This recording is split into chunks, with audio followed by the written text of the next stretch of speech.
Hello, everybody. I am so pleased to be able to talk to you, or to talk to Jack, rather, an author who is visiting us in Phoenix for another purpose, but it turns out is the author with his son of this amazing book, The Glass Eel, which we're going to be talking about. But let's see, Jack, why don't you introduce yourself? Okay, I'm Jack Viertel. I live in Maine half the year, or almost half the year, which is how this book sort of got written the way it got written, because it's about Maine. It's about a peculiar kind of black market in Maine.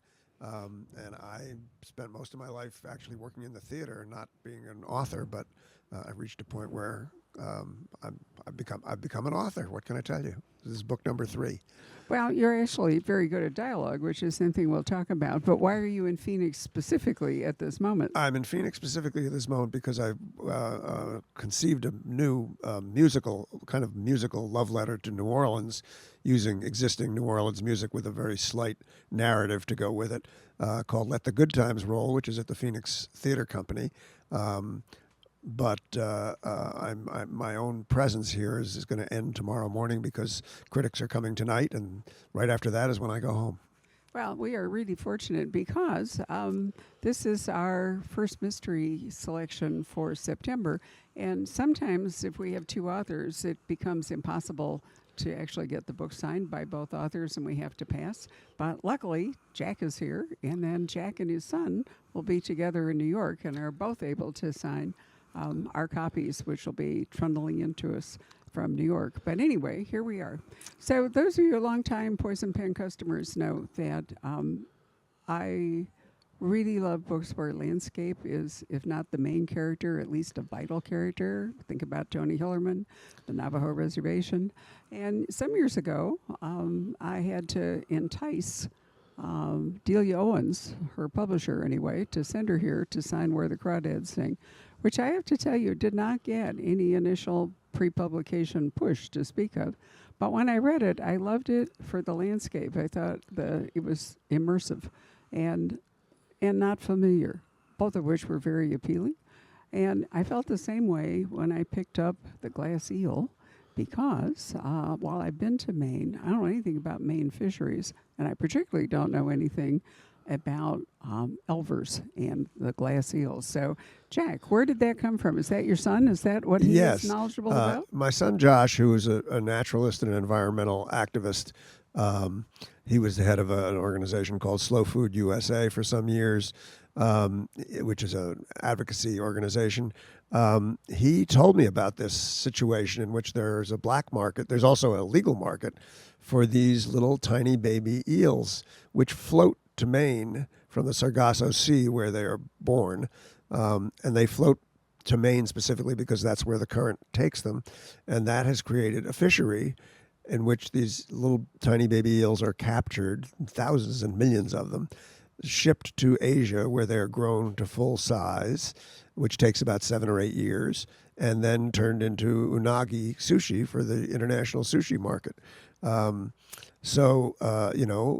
If you go to your local airport restaurant and order unagi sushi, you're eating something that was born in the Sargasso Sea and grew up in Maine. I think it's absolutely fabulous. I love the way the currents have, and maybe climate change will make a difference there. But for the moment, what happens is that if you are dealing on the black market side with these elvers, these little glass eels, they're worth, according to this book anyway, about $2,500 a pound. Wow. That's a lot of elvers. You should It is understand a lot, that a pound of elvers is a lot of elvers, but still, it's a very high price.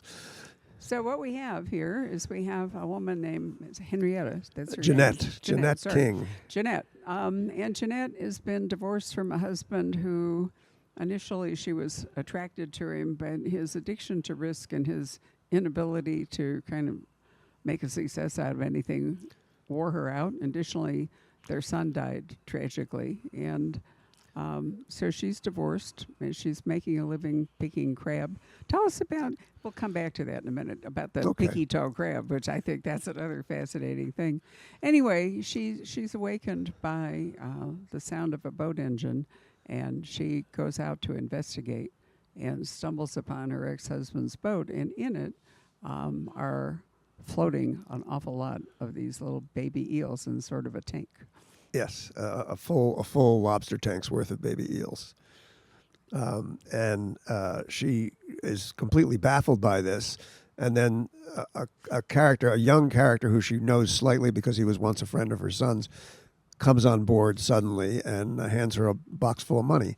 And she has no idea why or who it belongs to, but pretty soon someone comes to claim it from her, and therein begins an adventure of sort of the dark side of the Maine fishery world, and something that she finds she can't escape from, and therefore has to triumph over, and that's the book. Well, yeah, I mean, there's a lot of players in here. The Koreans are active, Yes. local Maine people. And, you know, those of us who read a lot of crime fiction know that it's never a good idea to take found money home. It generally leads to some kind of disaster. What's unfortunate for her is that when somebody comes to collect it, it turns out that somebody else has already stolen it from her. Right. So, you know, so now she can't repay it, and what are the consequences there? I wanted to talk a bit about, this is one of the reasons I love this book so much. So we're talking about how she makes her living.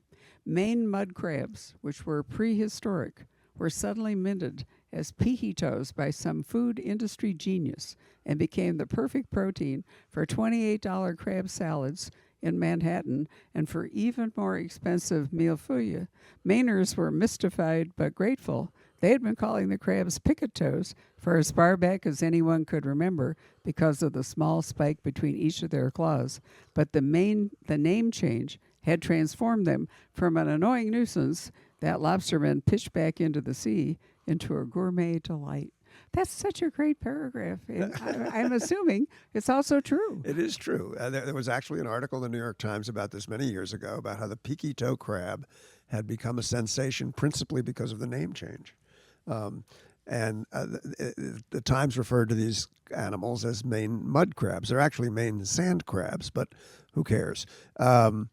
And so not only is there a retail industry for the dishes in New York that are all fancied up, but there is a business mainly run by lobstermen's wives of picking the meat out of these crabs. You boil them first, then you pick the meat out of them, then you pack it into little plastic tubs and you sell it.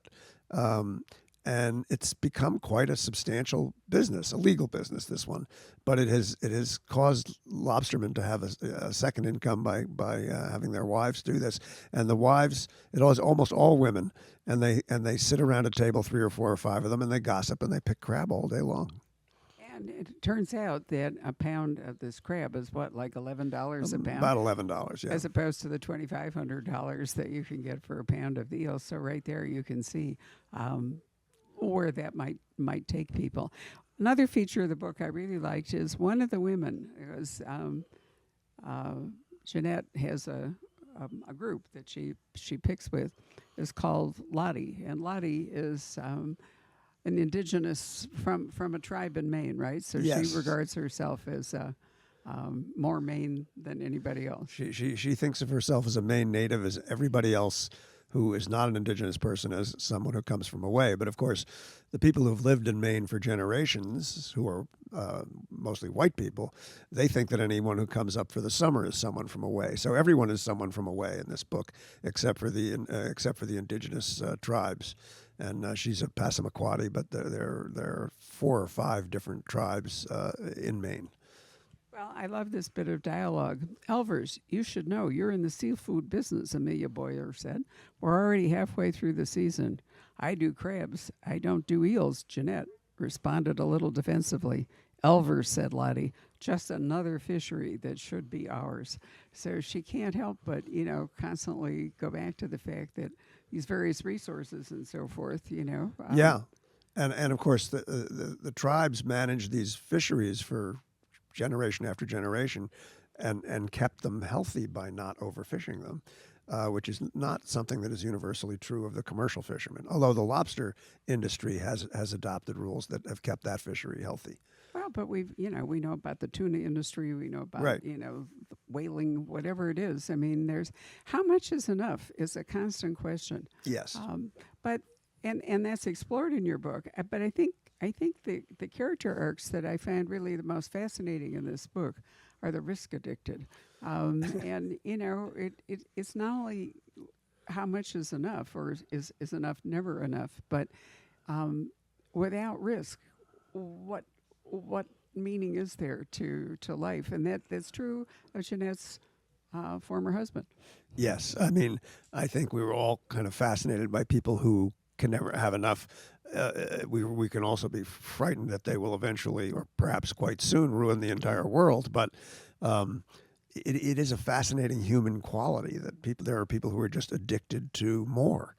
I want more, and the name of a Stephen Sondheim song.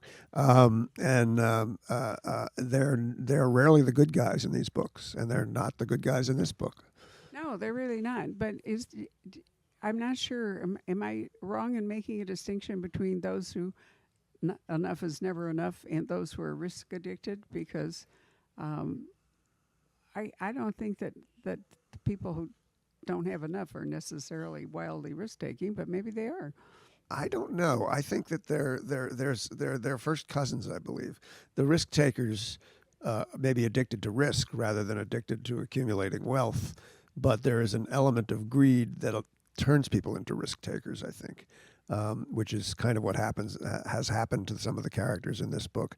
It's it is in some ways a book about greed and the way that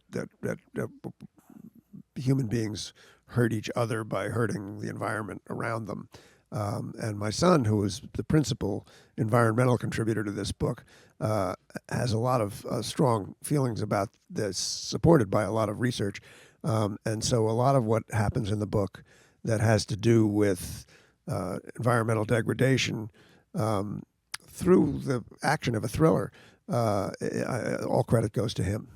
Well, but you make a really interesting team. I mean, we've already talked about your chops in the theater and the fact that dialogue would be something that would come well for you, and even scene setting. But your son's amazing knowledge of, um, the natural world, and particularly this world in Maine, provides so much of the texture for the book. How did the two of you decide to start writing together? Well, he had the initial idea that there was a story here about the black market elver industry, and saw it as a TV story. And neither of us had any connections to the world of television.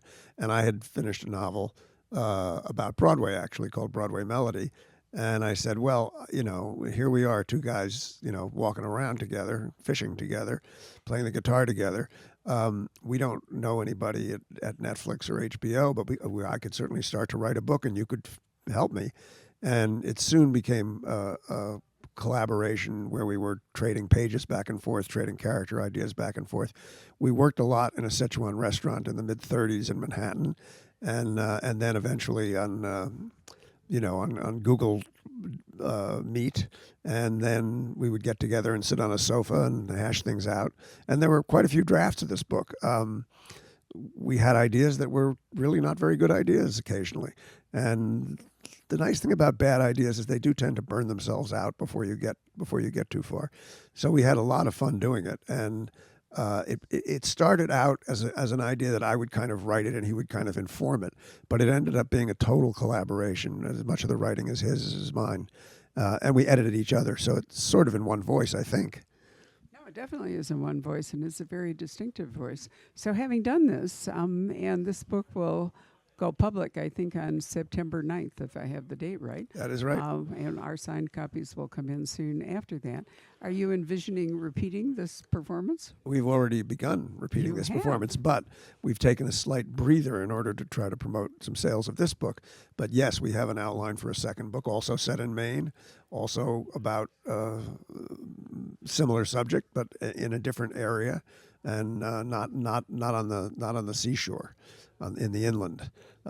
There's a lot to write about in that fascinating state. Well, Maine, Maine's a frontier state. It's a border state. It's a coastal state. It's a forest state. I mean, there's so many things Yeah.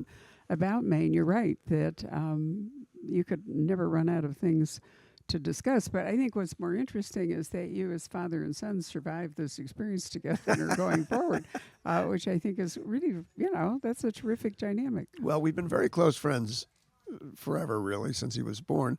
Um, and there was the question of whether this might end that friendship, but actually it sort of increased it in some way or other.